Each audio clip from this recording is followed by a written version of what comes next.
pregnant yung mommy ko. Na-stress yung mommy ko and then nalabas na yung baby.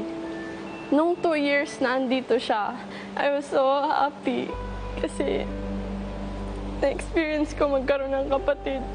1 year and 8 months siya kasi maraming komplikasyon. Nasa hospital lang siya all the time.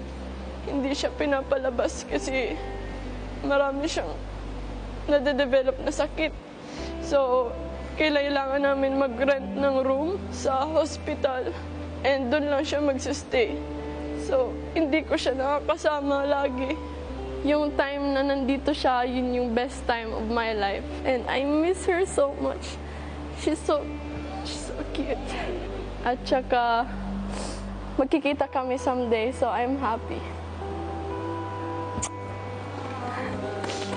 Parang nariminis ko po lahat ng